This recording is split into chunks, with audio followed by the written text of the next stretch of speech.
Assalamualaikum warahmatullahi wabarakatuh. Waalaikumsalam warahmatullahi wabarakatuh.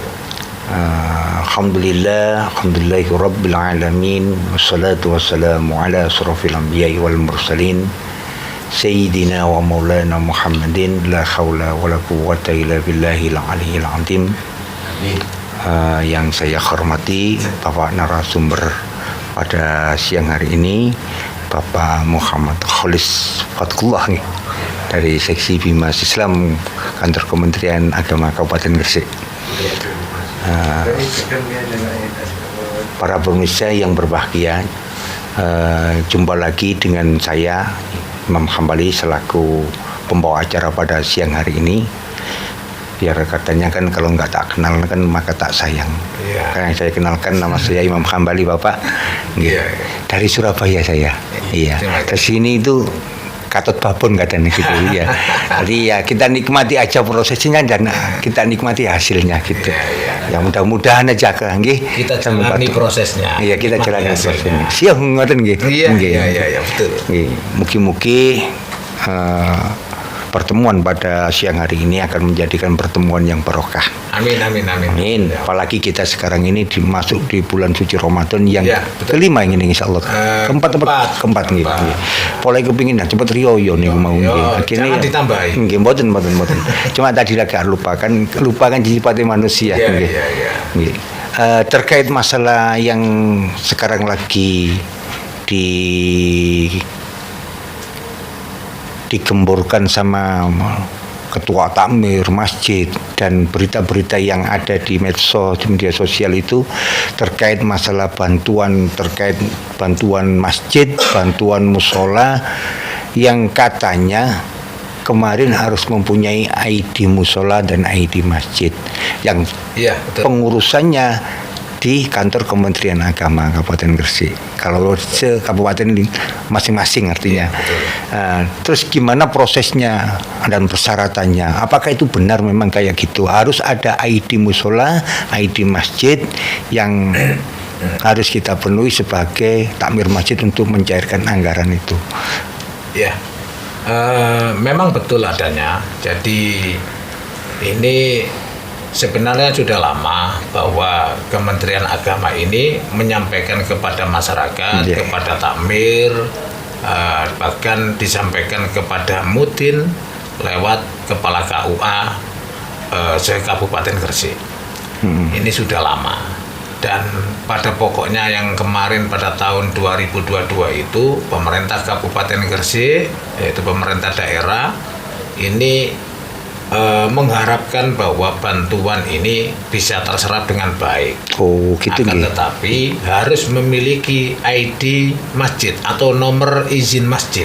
Kemudian oleh Bapak Bupati waktu itu dengan Kemenak, pokoknya yang akan mendapatkan bantuan musolah ataupun masjid harus mempunyai dan mengurus ID-nya gitu. Jadi ngurus nomor ID-nya ini. Nah, di tahun 2022 sampai 2024 itu waktu itu ya sangat luar biasa. Banyak yang ngurus karena apa? Karena terkait anggaran itu iya betul. Jadi kalau kemudian masjid ingin mendapatkan bantuan dari pemerintah daerah, maka harus salah satu syaratnya adalah harus memiliki ID masjid. Nah ini kami dari pihak Kemenak, khususnya di bagian bimbingan masyarakat Islam, membantu para takmir untuk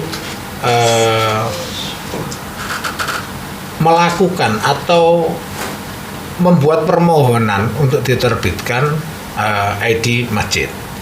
Nah, adapun syarat-syaratnya sudah pernah kita sampaikan dan kita share ya.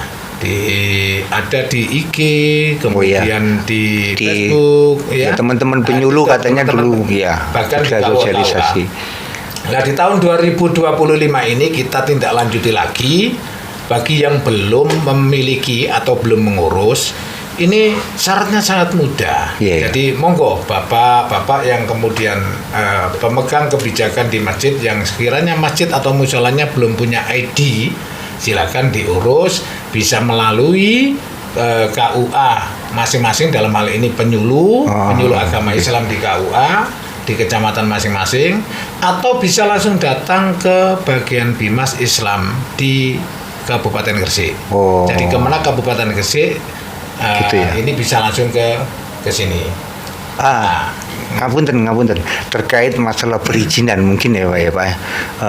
Berapa lama dalam pengurusan itu sehingga nanti keluar ID musola atau ID masjid itu nanti? Ya.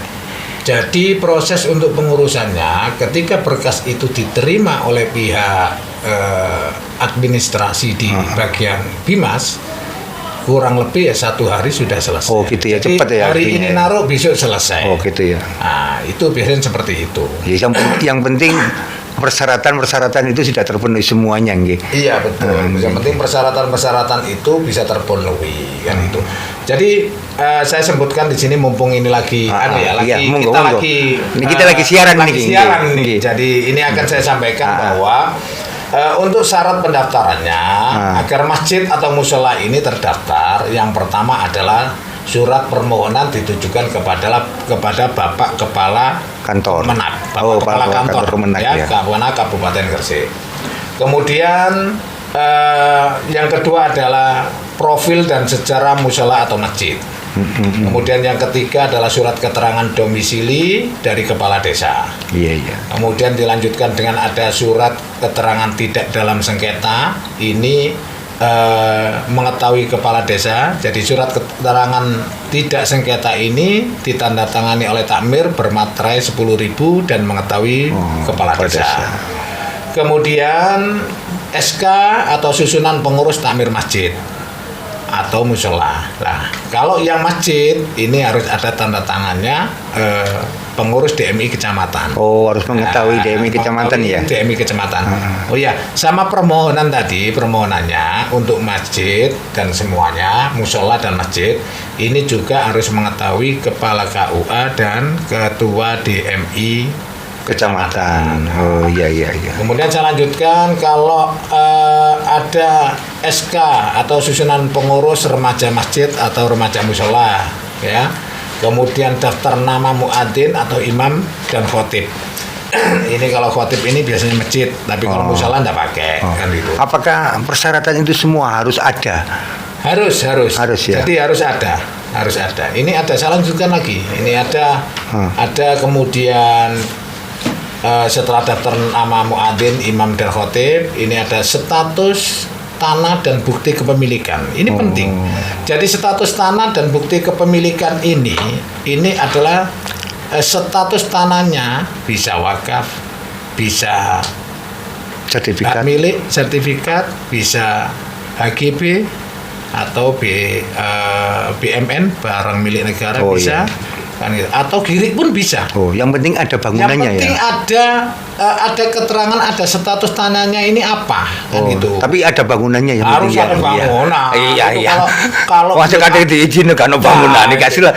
Bahaya dah. Bahaya. Iya. Ini perlu dipahami juga. Jadi namanya masjid atau musola itu ya sudah berdiri kan gitu. Kalau masih tanah mau dibangun, ini berarti tanah yang mau dijadikan musola atau masjid. Laris benar-benar. Cuma ini intermezzo mawon. Iya. Terkait masalah ID masjid dan ID musola tadi, ketika sudah keluar, apakah ada masa berlakunya harus 5 tahun, apa seumur hidup, gimana? Ya, ada masa berlaku untuk ID ini adalah 5 tahun. Oh gitu ya. Jadi nanti setelah masa 5 tahun, katakan 2025 kita ngurus di bulan Maret, maka Maret 2030 besok akan habis. Nah sebelum habis silakan diurus lagi untuk perpanjangan. Apa nggak bisa dibikin kebijakan kayak KTP aja seumur hidup, ID masjid, ID musola masuk ono perpanjangan nih Bapak? Nah bisa nggak kira-kira ke depan? Ya nanti kita konsultasikan, nanti akan kita konsultasikan bahwa apakah sebenarnya harusnya bisa. Iya. Harusnya bisa.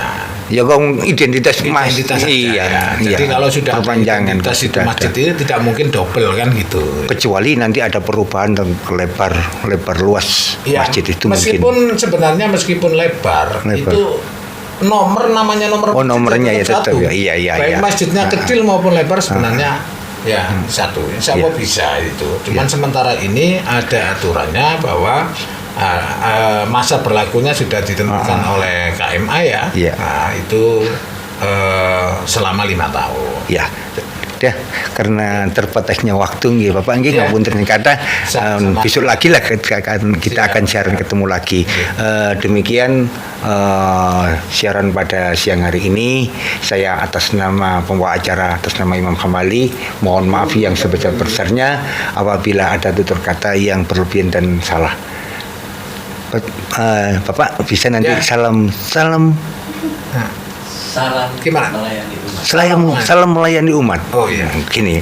Siap. Karena umat itu kan banyak tadi. Iya. Biar rahmatan lil alam. Oh, gitu ya. Jadi ayo harus- kita sareng-sareng mulai. Salam melayani umat. Terima kasih Bapak nggih. Terima kasih. Ngawur. Terima kasih. Iya, Waalaikumsalam. sama-sama. Waalaikumsalam warahmatullahi wabarakatuh.